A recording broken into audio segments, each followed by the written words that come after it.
सुल्तान के आने का टाइम हो गया, ये लोग तैयार ही नहीं हुए। ए भैंसों की टोली, इतना भी कस के नहा लो, कलर नहीं छूटने वाला।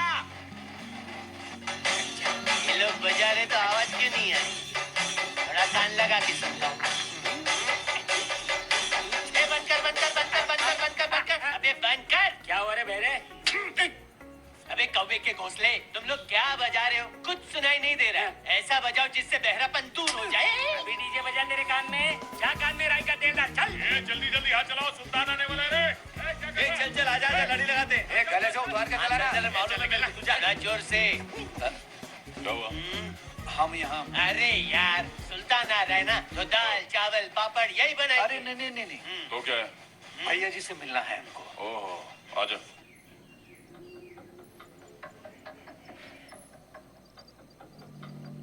एक दरिंदे को मारना है। मारना है? किसको? जय वीरा को।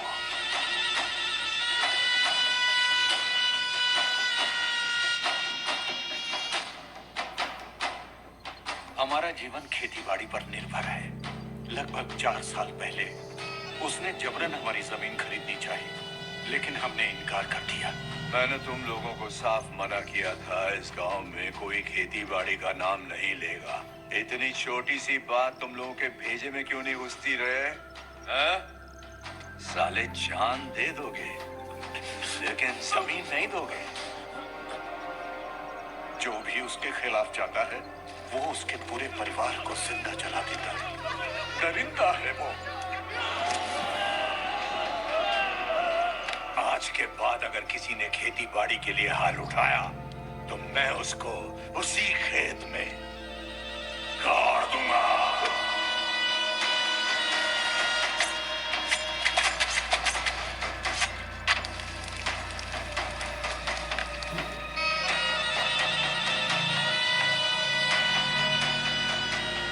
भैया जी, ये आपके लिए है। ये हमारी जिंदगी भर की जमा पूंजी है, इसे स्वीकार कीजिए और उस दरिंदे को नरक पहुंचा दीजिए। कोर्ट कचहरी के चक्कर लगाए, कलेक्टर साहब के ऑफिस गए, लेकिन किसी ने भी हमारा दुखड़ा नहीं सुना। सबने हमें दुत्कार दिया। बहुत से लोग गांव छोड़कर चले गए क्योंकि गांव में कुछ करने को है ही नहीं। उसकी मौत के बाद ही हमारे जीवन में खुशहाली आएगी। अब गांव वालों के लिए आखिरी सहारा आप ही है।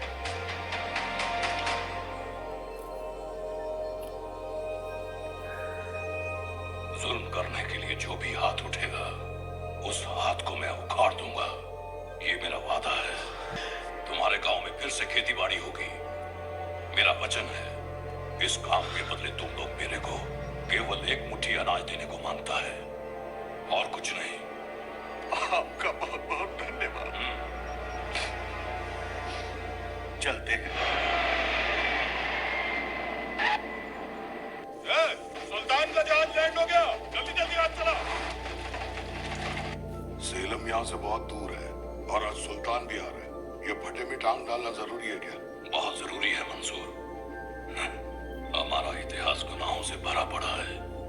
ऊपर वाले ने उनकी मदद करके हमें अपने पाप धोने का जबरदस्त मौका दिया है और मैं चाहता है ये मौका हाथ से न जाए। मैंने वचन दिया है। सुल्तान आ गया रे।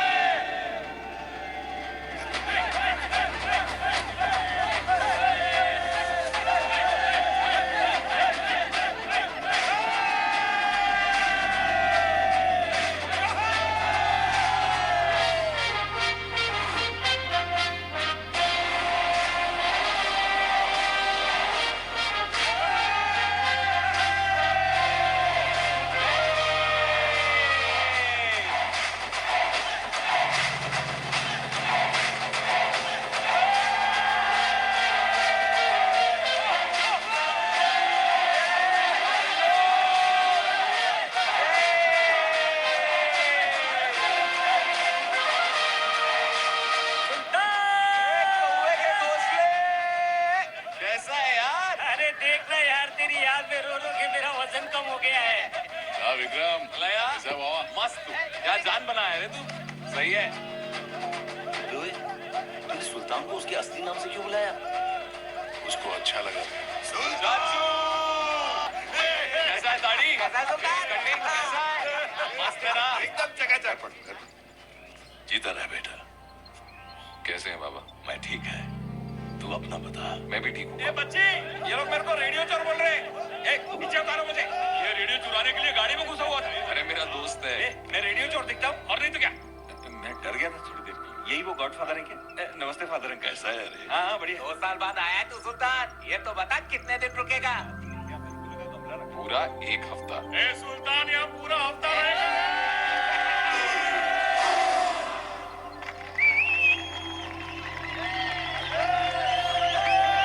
लोग तो ऐसे ताली बजा रहे हैं जैसे इनको पिक्चर समझ आ रहा है। Good morning. अबे इस फिल्म में तो आदमी का नामो निशान ही नहीं है। ये लोग ने तो रोबोट को काम पे लगा दिया। सही बोला बाबा। अरे सुल्तान भाई, क्या मस्त रोबोट बनाया है, कमाल का है। Thank you thank you thank you. Girlfriend किधर है? मैं जापान जाना चाहता हूँ बाबा। मुझे उनके साथ पार्टनरशिप करनी है। मैं लोन अप्लाई करूंगा ताकि रोबो कंपनी शुरू कर सके। ए सुल्तान, हम लोग को भी गुंडा रोबोट बना के देना यार, ताकि वो लोग हमारे लिए मारामारी करे और हम टांग उठा के सोए। फिर तेरी नौकरी जाएगी, चलेगा? नको नको, वो रोबोट वाला आइडिया कैंसिल। आज तूने मेरा दिल खुश कर दिया बेटा। भैया जी, बड़ा इन सब ने किया है और क्रेडिट आप ले रहे हैं। सुल्तान भाई, पार्टी चाहिए। भाई तेरे को पहले ही बोला हूँ, जब तक सुल्तान भाई इधर है मैं तेरे को मिलने नहीं आने वाला। ये बच्चे, हमने जो पिज्जा ऑर्डर किया था आ गया। ये गिन के लेना, उसके बाद पैसे देना। आज तेरी माँ होती तो तुझे देखकर कितना खुश होती। वो हमेशा कहती थी। भैया जी, पापा!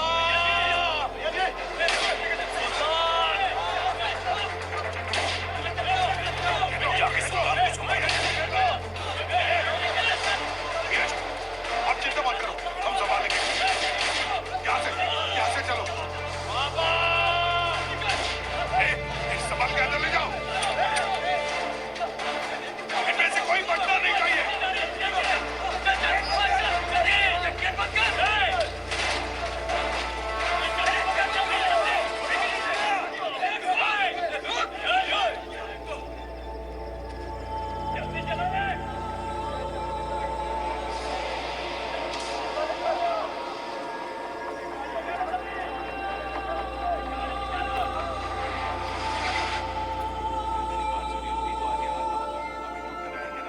मेरे को स्पॉट पे होना होता था। ए, वो छोकरे कौन थे पता कर, किसी को नहीं छोड़ूंगा।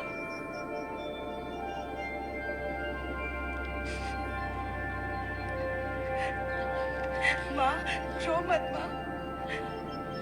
भैया को कुछ नहीं होगा।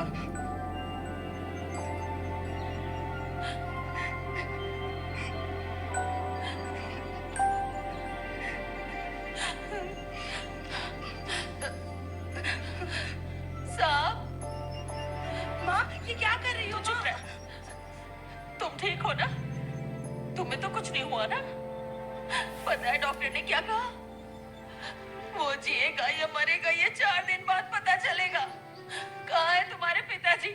उन्हें जल्दी यहाँ अस्पताल में बुलाओ ताकि वो भी आकर देखे कि उनके लिए काम करने वालों का क्या हाल हुआ है। भले ही मेरा बेटा कोमा में है, लेकिन उनके हाथ ही खड़ा हो जाएगा। सॉरी माँ जी।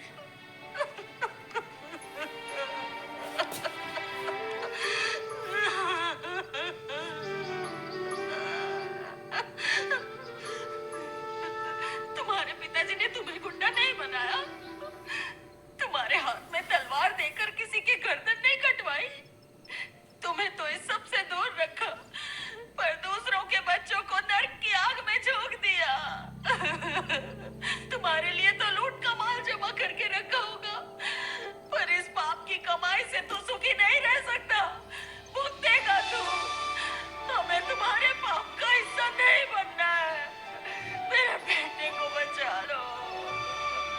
हम यहाँ से कहीं दूर चले जाएंगे।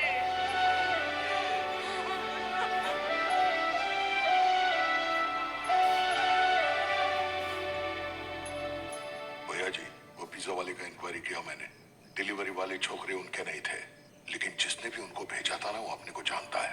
आप टेंशन मत लो, वो जो भी है तो उनके ठोक दूंगा। ये टेंशन नहीं है मंसूर। सुल्तान के सामने नहीं होना चाहिए था। वो बिल्कुल अपनी मां के ऊपर गया है, जज्बाती है।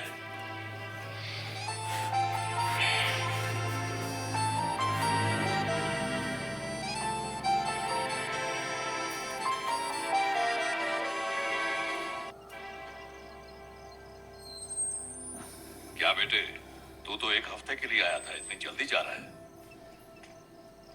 क्या हुआ, तेरी कंपनी से फोन आया क्या? या तेरी गर्लफ्रेंड के बिना तेरा दिल नहीं लग रहा है इसलिए जल्दी जा रहा है? पता है, जब मैं तेरी माँ को पहली बार मिला था तो उसे ये दिया था। वो इकलौती थी जो मेरे ऊपर हुक्म चलाती थी। मेरे को अच्छा लगता था। सब लोग डरते थे तेरी माँ से। वो इस घर की रानी थी। अगर उसके जैसी कोई छोकरी तुझे मिले तो ये उसे पहना देना। अगर तेरी कोई गर्लफ्रेंड नहीं है तो कोई बात नहीं, मैं तेरे लिए लड़की ढूंढेगा। क्या बोलता है? आप इतना स्वार्थी कैसे हो सकते हैं बाबा?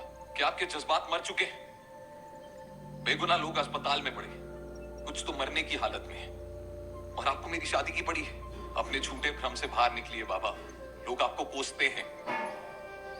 आपके ये पाप मुझे जीने नहीं देंगे बाबा। मेरी पढ़ाई लोगों के खून से रंगी हुई है। लानत है मुझ पर। जब भी ये सोचता हूं ना तो मुझे खुद पे घिन आती है। बहुत हो गया है बाबा, मुझे माफ करो। मैं आपसे विनती करता हूं, ये सब खून खराबा बंद कर दो और सबको अपने घर जाने दो। तू बच्चा है, तेरे को कैसे समझाऊं? मैं हूं। ये सब खून खराबा बंद कर दो और सबको अपने घर जाने दो। तू बच्चा है, तेरे को कैसे समझाऊं? मैं उम्र के उस पड़ाव में हूं। अगर खुद को बदलना चाहूं भी तो नहीं बदल सकता। इनमें से कितनों का तो परिवार ही नहीं है, ना जाने कितने अनाथ हैं। अब यही उनका घर है, यही परिवार है। तू मेरी सगी औलाद है, वो मेरे गोद लिए बच्चे हैं। उन्हें मैं अनाथ कैसे होने दूं? तो आपने पढ़ने के लिए मुझे मुंबई क्यों भेजा? सिर्फ मुझे ही एजुकेशन क्यों मिली? मेरी उम्र के तो बहुत से लोग हैं ना गैंग में। अगर आप उन्हें सच में अपना बेटा मानते तो आपने उन्हें क्यों नहीं पढ़ाया? पता है, हॉस्पिटल में उस माँ ने मुझसे पूछा कि तुम्हारे बाप ने तुम्हें गुंडा क्यों नहीं बनाया। मैं उनसे नजर नहीं मिला पाया था और ना ही कभी मिला पाऊंगा। कल मैं वापस जा रहा हूं बाबा, और कभी वापस नहीं आऊंगा। बेटा, अक्खा जिंदगी मैंने कभी किसी से कुछ नहीं मांगा, लेकिन एक मजबूर बाप बेटे से भीख मांग रहा है कि कल को अगर मैं इस दुनिया में ना रहूं तो उनका ख्याल रखना। तुम्हारी नजर में वो गुंडे मुवाली हैं, लेकिन तुम्हें सुल्तान सुल्तान कहते उनकी जुबान नहीं थकती। कल उनके ऊपर कोई मुसीबत आन पड़े तो उनका सहारा बनना। मुझे और कुछ नहीं